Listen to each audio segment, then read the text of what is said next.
வணக்கம். வாழ்க வளமுடன்.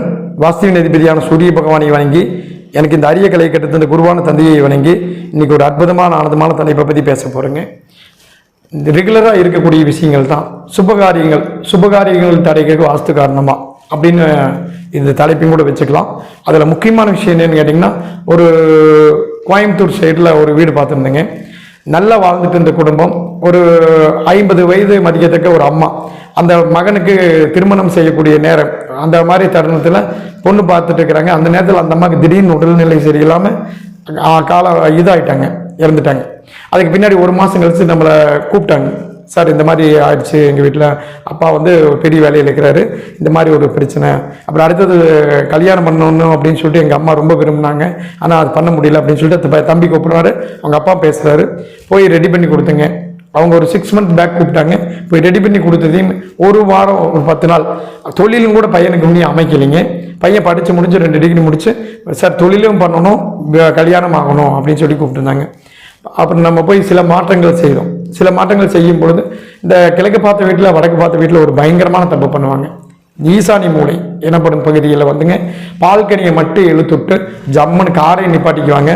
மீதி எல்லாம் நல்லா இருக்கும், சிறப்பாக இருக்கும். ஆனால் ஜலமூலையில் பார்த்தீங்கன்னா உங்களுக்கு கார் செட் போட்டுருவாங்க, இதெல்லாம் மாற்றி வச்சிருவாங்க. இந்த மாதிரி சின்ன சின்ன தகவல்கள், சின்ன சின்ன விஷயங்கள் பெரிய வேலையை செய்யும். நிறைய பேர் வாஸ்து எல்லாம் பார்த்து முடிச்சிருவாங்க. காரணங்கள் என்னன்னு கேட்டிங்கன்னா, வாஸ்தெல்லாம் பண்ணியாச்சு சார் அப்படிம்பாங்க. Running fault. நம்ம நிறைய பேருக்கு சொல்லக்கூடிய விஷயம் என்னன்னு கேட்டிங்கன்னா, வாஸ்துப்படி மேபே வாங்கினாலும் கட்டும்போது உங்களுக்கு உதவி செய்கிறதான்னு கேட்டிங்கன்னா மேஸ்திரி, அதுபோக கட்டுமான பணிகளில் இருக்கிற அனைத்து நபர்களும், இன்ஜினியரில் ஸ்டார்ட் பண்ணிங்க நம்ம கணபதி ஹோமம் போடுற ஐயர் வரைக்கும். ஏன்னு கேட்டிங்கன்னா, எல்லாருடைய உதவியும் அந்த வீட்டுக்கு தேவை. அப்போதுதான் ஒரு வீடு சிறப்பாக நடக்கும்.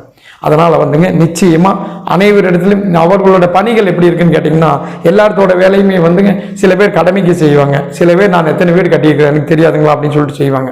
இதில் எல்லாம் தவறுகள் நேர்வதற்கு நிறைய வாய்ப்புகள் இருக்குது. ஏன்னு கேட்டிங்கன்னா, நம்ம பிளான் வாங்கியாச்சா அதுபடி போகுதான்னு சொல்லி அந்த வீட்டினுடைய முதலாளி கண்டிப்பாக பார்த்துக்கணும். அதில் எந்த விதமான தவறும் கிடையாது. இதில் நம்ம பேசக்கூடிய விஷயங்கள் தலைப்புக்கு சம்பந்தம் இருக்குதா இல்லையான்னு நீங்கள் நினைக்க வேண்டாம். நிச்சயமாக நாம் சொல்கிற தலைப்பு என்னன்னு கேட்டிங்கன்னா, ஆரோக்கியமாக வாழ வேண்டும். அடுத்தது முக்கியமான விஷயம் சுபகாரியங்கள் தடை. இந்த காலகட்டத்தில் ஏகப்பட்ட பேருக்கு தடை.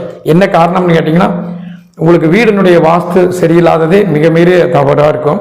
அப்புறம் 2வது ஒரு வீடு பார்த்துருவாங்க, நல்லா இருக்கும். இன்னொரு வீடு பார்த்தீங்கன்னா பூர்வீக வீடு, அப்பா அம்மா இருப்பாங்க, அந்த வீடு நல்லாவே இருக்காது. இவங்க எனக்கும் அதுக்கும் சம்பந்தமே இல்லை அப்படின்னு சொல்லிட்டு பேசுவாங்க. ஏன்னு கேட்டிங்கன்னா, இன்னைக்கு இருக்கிறவங்க அப்பா அம்மாவை பார்க்காத ஒரு காரணம் கூட இருக்கலாம். அப்பா அம்மா இருக்கிற இடத்துல அந்த பையன், அந்த மகன் போய் வருவார். அப்போ என்னாக அவங்களுடைய எனர்ஜி இங்கே வந்தே தீரும். மலை மேலே மாடு மேய்ச்சாலும் மாட்டுக்காரன் இருந்து சொல்லும். இதில் எந்த விதமான தகவலும் கிடையாது. நிச்சயமாக சொல்கிறேங்க, நல்லபடியாக வீட்டை கட்டினாலும் பூர்வீகத்தையும் சேர்த்து பார்த்து கொண்டு சிறப்பான வெற்றி அடையுங்கள். நிறைய பேருக்கு வாஸ்துல எனக்கு கூப்பிடுவாங்க, சார் நான் நல்ல வாஸ்துக்காரர்கிட்ட பார்த்து தான் பண்ணினேன். நிறைய பேர் நிறைய சொல்லுவாங்க. வாஸ்துக்காரன்னா நல்ல வாஸ்துக்காரர் கெட்ட வாஸ்துக்காரன் இல்லைங்கம்மா, அனுபவம் தான் வாஸ்து. அனுபவம் அப்படிங்கிறது வரதான் வரும். நமக்கு தொடர்ந்து இதில் 30 ஆண்டு காலம் பயணித்து கொண்டிருப்பதன் காரணத்தினால் போனது நிமிஷ நேரத்தில் ஆகாது நடக்காதுன்னு சொல்லிடுவோம். என்ன காரணம் கேட்டிங்கன்னா, சில பேருக்கு அப்படி சொல்லும் பொழுதும் கூட அதுலேயும் கூட சில பேருக்கு வெறுப்பு வருது.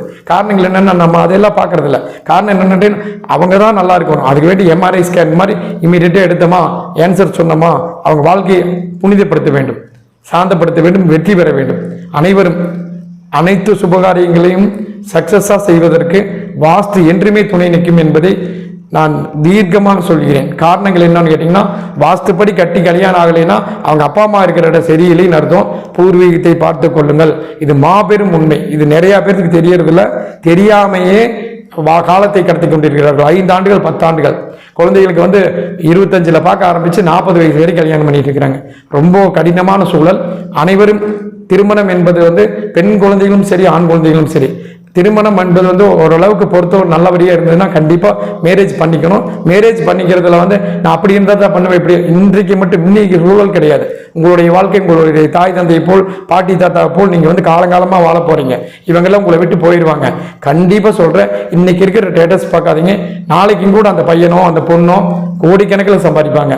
எப்போ வேணால் யாருக்கு வேணால் நேரங்கள் காலங்கள் நல்லா வரலாம். வீட்டை கரெக்டாக செய்து பாருங்கள், நிச்சயமான வெற்றி கிடைக்கும். நமக்கு தேவை உணவு, உடை, உறைவிடம். ஆரோக்கியம், ஐஸ்வர்யம், இது அனைத்துமே வாஸ்துவில் கண்டிப்பாக கிடைக்கும். அனைவரும் வாஸ்துப்படி பண்ணீங்க. சுபகாரியங்களை காலத்தை கடத்தாமல் சீக்கிரமாக நடப்பதற்கு வழி செய்து கொள்ளுங்கள். வணக்கம். வாழ்க வளமுடன்.